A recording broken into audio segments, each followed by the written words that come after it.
Hello বন্ধুরা, কেমন আছেন সবাই? আশা করি সবাই ভালো আছেন। তো বন্ধুরা, আবার একটা নতুন খবরের আপডেট নিয়ে চলে এসেছি, যেখানে কন্যাশ্রী রূপশ্রী মতো প্রকল্প চালাতে বাজেটের বাইরেও ধার করছে রাজ্য। নতুন অভিযোগ সিএজির রিপোর্ট অনুযায়ী 2021-22 আর্থিক বছরে এই ধরনের প্রকল্পের জন্য রাজ্য সরকার নিজে ধার না করে বাজেটের হিসাবে বাইরে গিয়ে তা নিয়েছে বলে রাজ্য সরকারি সংস্থার মাধ্যমে। তো আজকের প্রতিবেদনে নবান্নের তরফ থেকে কী প্রতিবেদন উঠে এসেছে বর্তমান পত্রিকায়, সেটা আপনাদের সামনে তুলে ধরবো। তো ভিডিওটাকে স্কিপ করবেন না, প্রথম থেকে শেষ পর্যন্ত দেখবেন।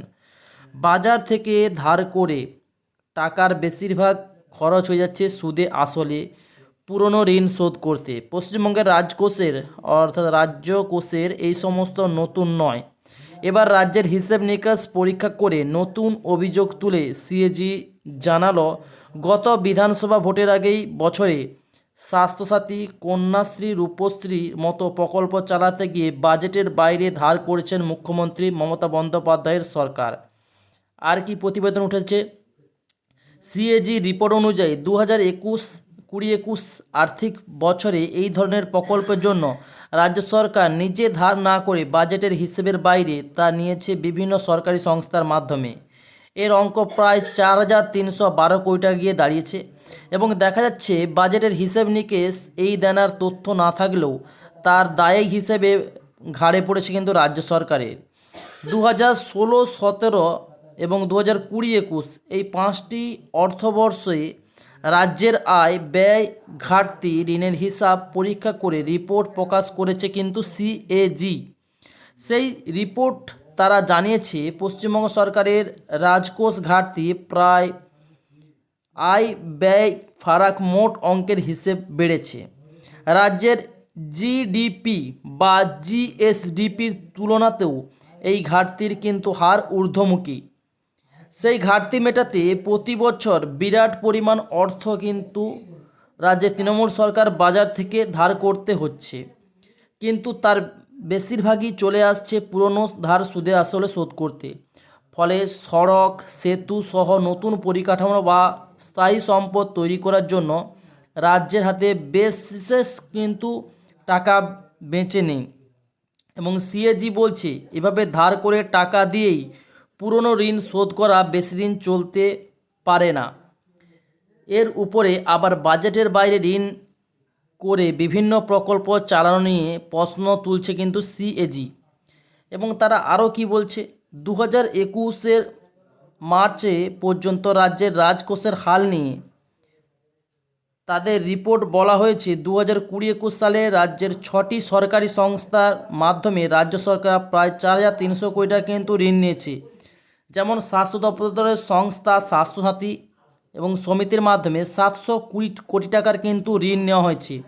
তা খরচ করেছে কিন্তু স্বাস্থ্যসাথী প্রকল্পে।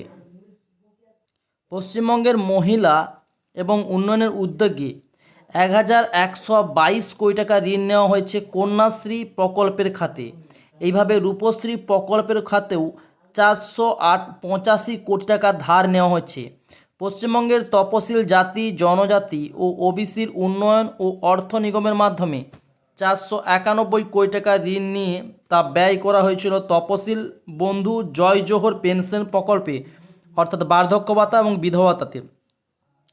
চাষিদের জন্য বাংলা স্বাস্থ্য বিমা যোজনা এবং আদিবাসীদের জন্য জয় বাংলা এবং লোক প্রসার প্রকল্পের জন্য এইভাবে ধার করা হয়েছে। সিএজি জানিয়েছে 2020-21 এবং 2020-21 সালে যে 4,312 কোটি টাকা ধার নেওয়া হয়েছিল তার মধ্যে অনেকখানি শোধ করা হলেও 1,085 কোটি টাকা এখনও বকেয়াতে রয়েছে। ফলে তা রাজ্য সরকারের ধার শোধের দায়ের খাতায় যোগ হয়েছিল। সিএজির বক্তব্য, এইভাবে ঋণ নেওয়া হলে বাজেটে তার হিসেব দেখানো হয় না, ফলে বিধানসভায় কিন্তু নজরদারি থাকে না। এমনিতেই 2020-21 সালের বাজেটে মোট ঋণের মাত্রা কিন্তু 17%। নতুন পরিকাঠামো নির্মাণের খরচ হয়েছে বলে সিএজি জানিয়েছে। 2016-17 থেকে 2020-21 সালের হিসাব নিকাশ পরীক্ষা করে সিএজির বক্তব্য, আগের 4 বছরে তাও কখনো নতুন ঋণের 21%, কখনো 42% পরিকাঠামো সহ মূলধনী খাতে খরচ করা গিয়েছে। কিন্তু 2020 সালে এবং 21 সালে অর্থাৎ বিধানসভার ভোটের আগের বছরে নতুন ঋণের 80% পুরনো ঋণের সুদে আসলে শোধ করতে চলে গিয়েছে। সিএজি রিপোর্ট অনুযায়ী নতুন ঋণ নিয়ে তা যদি পরিকাঠামো খরচ হয় তাতে অর্থনীতির গতি বাড়ে, কর্মসংস্থান নয়। কিন্তু নতুন ঋণ নিয়ে যদি তা পুরনো ঋণ শোধ করতে খরচ হয় তাহলে ভবিষ্যতের জন্য বোঝা বাড়ে, নতুন কোনো সম্পদ তৈরি হয় না। এ নিয়ে প্রশ্ন করা হলো রাজ্য সরকারের অর্থ দপ্তরে নাম প্রকাশের অনিচ্ছুক এক শীর্ষ কর্তাকে। তো বুঝতে পারছেন, এক্ষেত্রে প্রশ্ন করা হয়েছে কিন্তু অর্থ দপ্তরে একজন শীর্ষ কর্তাকে, এবং বাম সরকার রেখে যাওয়া দেনার বোঝার ফলেই পশ্চিমবঙ্গ রাজকোষের এই অবস্থা, এমনটাই তথ্য কিন্তু উঠে আসছে। কিন্তু মুখ্যমন্ত্রী মমতা বন্দ্যোপাধ্যায়ের সরকার তার মোকাবিলা করার চেষ্টা করছে। কেন্দ্রীয় সরকার রাজ্যের প্রাপ্য অর্থ বা বকেয়া রেখে গিয়েছে বলে সমস্যা আরও বেড়ে গিয়েছে। তো বন্ধুরা, এখানে মূলত যে কটি খাতে বর্তমানে ব্যয় করেছে রাজ্য সরকার সেগুলোর মধ্যে রয়েছে সবার প্রিয় স্বাস্থ্যসাথী, তারপরে রয়েছে এখানে কন্যাশ্রীতে 1122 কোটি, রূপশ্রীতে রয়েছে 485 কোটি টাকা, এবং তাছাড়াও বিভিন্ন উন্নয়ন খাতে কিন্তু 491 কোটি টাকা, এরকম বিভিন্ন রকম খাতে, এবং তপশিলি বন্ধু, জয় জোহর পেনশন প্রকল্প এবং জয় বাংলা আদিবাসীদের জন্য প্রকল্প, এইসব খাতেও কিন্তু ব্যয় করেছে। তো সেটা সাধারণ মানুষের সুবিধার জন্য, এবং খুব শীঘ্রই কিন্তু এই তথ্য কিন্তু সবার সামনে উঠে আসবে। তো আজকে ভিডিও কেমন লাগলো কমেন্টস বক্সে অবশ্যই কমেন্টস করে জানাবেন। যদি আপনার কাছেও কোনো তথ্য থাকে তাহলে সেটা কমেন্টস বক্সে জানাতে পারেন। ভিডিওটা ভালো লাগলে ভিডিওতে অবশ্যই একটা লাইক, শেয়ার এবং সাবস্ক্রাইব করতে ভুলবেন না। তো thanks for watching my video.